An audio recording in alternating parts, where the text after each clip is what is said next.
बूढ़े सुल्तान की कहानी। एक समय की बात है, वहाँ एक गरीब किसान अपनी पत्नी और बच्चे के साथ रहता था। उसका एक वफादार कुत्ता भी था जिसका नाम था सुल्तान, जो बूढ़ा हो गया था और उसके सारे दांत गिर गए थे। अब वो चबा नहीं सकता था, ना ही खाने के लिए ना ही सुरक्षा के लिए। कल मेरा इरादा है कि मैं इस बूढ़े सुल्तान को जंगल में छोड़ आऊं। अब वो किसी काम का नहीं है। उसकी पत्नी को उस वफादार जानवर पर दया आई। उसने हमारी सेवा की है, वो अभी तक वफादार रहा है। उसने हम सब की देखभाल की है। अब हमें उसके इन अंतिम दिनों में उसकी देखभाल करनी चाहिए। ओहो, क्या तुम होशियार औरत नहीं हो? उसके मुंह में एक भी दांत नहीं रहा और उससे कोई भी चोर नहीं डरता। अब शायद वो नकारा हो गया है।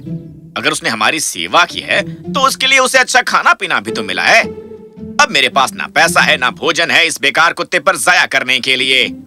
वो बेचारा कुत्ता जो पास ही धूप में लेटा हुआ था, उसने सब कुछ सुन लिया था और वो बहुत दुखी था कि कल उसका अंतिम दिन होगा। ये क्या? मेरा मालिक मुझे बेकार समझता है। मुझे कुछ करने की जरूरत है, वरना कल से मैं बेघर हो जाऊंगा। मुझे अपने मित्र भेड़िए की सलाह लेनी चाहिए। तो वो शाम को खिसक गया जंगल में अपने दोस्त भेड़िए से मिलने के लिए और उसने उससे उस आफत की शिकायत की जो आने वाली थी। हे भगवान, ये सचमुच बहुत दुख की बात है, पर तुम उदास मत हो। तुम्हें बस ये करने की जरूरत है कि अपनी योग्यता का सबूत दो। मैंने एक तरकीब सोची है। क्या? क्या? ध्यान से सुनो।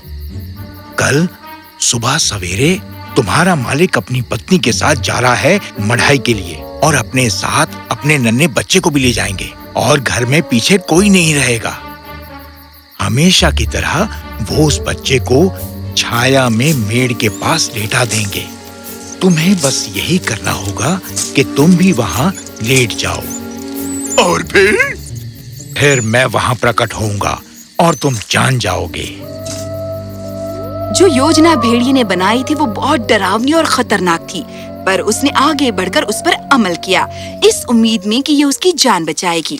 अगले दिन हर कुछ वैसे ही किया गया जैसे कि उसने योजना बनाई थी। किसान और उसकी पत्नी खेत में काम कर रहे थे और सुल्तान उस नन्हे बच्चे के पास लेटा था और जैसा कि वादा किया था भेड़िया प्रकट हुआ। ओह, अब तुम आ गए दोस्त। ये बताओ कि अब हम क्या करें? भौंको। भेड़िया बच्चे को उठा ले गया।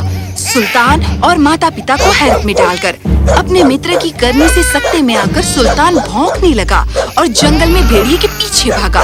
किसान और उसकी पत्नी ने ये दूर से देखा और वो सुल्तान के पीछे भागे। रुको, तुम बच्चे के साथ कहाँ जा रहे हो? भेड़िया जंगल के अंधेरे भाग की ओर पहुंचा और रुक गया। सुल्तान भी वहां पहुंचा और उसे चेतावनी दी। तुम उस बच्चे को मेरे जीते जी नुकसान नहीं पहुंचा सकते। मैं यहाँ बच्चे को नुकसान पहुँचाने नहीं आया। मैं बस तुम्हारे मालिक को दिखाना चाहता था कि तुम कितने अच्छे कुत्ते हो। अब बच्चे को वापस अपने मालिक के पास ले जाओ, जो ये सोचेगा कि तुमने इसे बचाया है और वो इतना आभारी होगा कि तुम्हें कोई नुकसान नहीं पहुँचाएगा। इसके बिल्कुल विपरीत, तुम उनके चहेते बन जाओगे और फिर वो तुम्हें किसी बात की कमी नहीं होने देंगे। भेड़िए ने बच्चे को वापस किया और सुल्तान को खुशकिस्मती की शुभकामनाएं दी। धन्यवाद मेरे दोस्त, तुमने तो मेरी जान बचा ली। किसान और उसकी पत्नी जंगल में चिल्लाते हुए दाखिल हुए, पर वे रुक गए जब उन्होंने देखा कि उनका बूढ़ा सुल्तान उनके बच्चे को सुरक्षित और हिफाजत से वापस ला रहा है। ओ मेरे दोस्त सुल्तान, शाबाश शाबाश, तुमने मेरे बच्चे को बचा लिया और मुझे दिखा दिया कि तुम कितने बढ़िया कुत्ते हो। किसान आनंद से भर गया और प्यार से उसने बूढ़े सुल्तान को सहलाया। और तुम इसे छोड़ना चाहते थे। माफ करना मेरे दोस्त, तुम मुफ्त में मेरे यहाँ रोटी खाओगे जब तक तुम जिंदा हो। जाओ जल्दी घर जाओ और बूढ़े सुल्तान के लिए कुछ नरम नरम रोटियां बनाओ जिन्हें उन्हें चबाना ना पड़े, और मेरे बिस्तर का तकिया लाओ, वो मैं इसे दूंगा लेटने के लिए। उस समय के बाद से बूढ़ा सुल्तान इतना मजे से था जिसकी उसने शायद ही कामना की हो।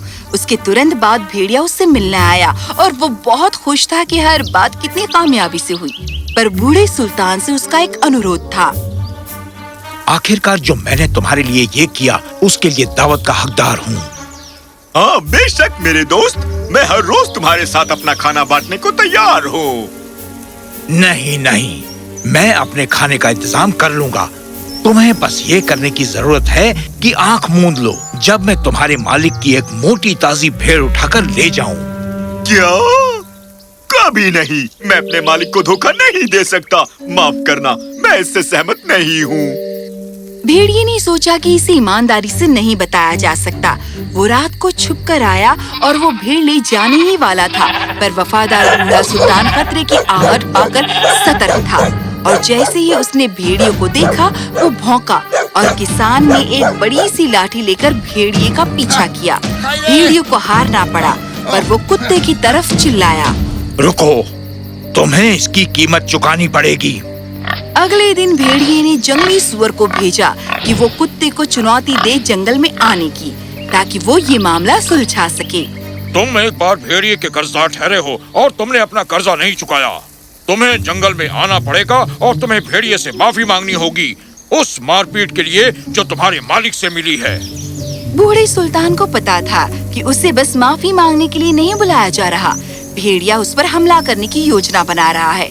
बूढ़े सुल्तान ने पाया कि कोई भी उसके पक्ष में नहीं है सिवाय 3 टांगों वाली बिल्ली के। और जब वो इकट्ठे बाहर गए, बेचारी बिल्ली लंगड़ाते हुए साथ साथ चलती रही और साथ साथ उसने अपनी दुम फैलाई बहुत पीड़ा के साथ। हे भगवान, मेरी टांगे दर्द कर रही हैं। ओ प्यारी बिल्ली, मैं तुम्हारी सहायता कभी नहीं भूलूंगा। भेड़िया और उसके दोस्त पहले ही उस जगह पर तैनात थे, पर जब उन्होंने अपने दुश्मन को आते देखा, उन्होंने सोचा कि वो अपने साथ एक तलवार ला रहा है। उन्होंने बिल्ली की फैली दुम को तलवार समझा। हे भगवान, इस बूढ़े सुल्तान को ये तलवार कहाँ से मिली? मुझे यकीन है तुम्हें धाराशाही करने के लिए भेड़िए। वहाँ एक बिल्ली भी है, पर वो क्या कर रही है? जब वो बेचारी जानवर अपने 3 टांगों पर लंगड़ा रही थी, वो हर बार यही समझते रहे कि वो एक पत्थर उठा रही है उन पर फेंकने के लिए। मेरे ख्याल से हम ये जंग नहीं जीत पाएंगे भेड़िए। मैं तो छुपने जा रहा हूँ। मैं भी। भयभीत जंगली सुअर लकड़ी के नीचे छुप गया और भेड़िया कूदकर वृक्ष पर चढ़ गया। कुत्ता और बिल्ली जब वहाँ आए, सोच रहे थे कि वहाँ कोई दिख क्यों नहीं रहा। मुझे कोई दिखाई नहीं दे रहा। जंगली सुअर हालांकि स्वयं को पूरी तरह छुपा नहीं पाया था, उसका एक कान अभी भी नजर आ रहा था। इस बीच बिल्ली सावधानी से इधर उधर देख रही थी। सुअर ने अपने कान हिलाए, पर मुझे दिख रहा है एक चूहा। बिल्ली ने सोचा कि वहाँ एक चूहा हिल रहा है। वो उस पर झपटी और उसे बुरी तरह काटा। जंगली सुअर ने बहुत भयानक शोर मचाया और रोते चिल्लाते भाग गया। मुझे छोड़ दो, जो दोषी है वो तो वृक्ष पर बैठा है। हैरान होकर कुत्ते और बिल्ली ने ऊपर देखा और वहाँ भेड़िया नजर आया, जो शर्मिंदा था कि उसने खुद को इतना भयभीत साबित किया। तुम वहाँ ऊपर क्या कर रहे हो दोस्त? डर के मारे छुपे हो ना? हाँ? भेड़िया नीचे उतरा, पर वो शर्मिंदा था कि वो बुरा मित्र साबित हुआ और ज्यादा शर्मिंदा इस बात से था कि वो ज्यादा भयभीत हुआ। पर बूढ़े सुल्तान ने उसे गले लगाया और उसके डर को दूर किया। फिक्र मत करो, अब मैं अपने दोस्त को चोट नहीं पहुंचाऊंगा। भेड़िए ने सबक सीख लिया था और कुत्ते से दोस्ती कर ली।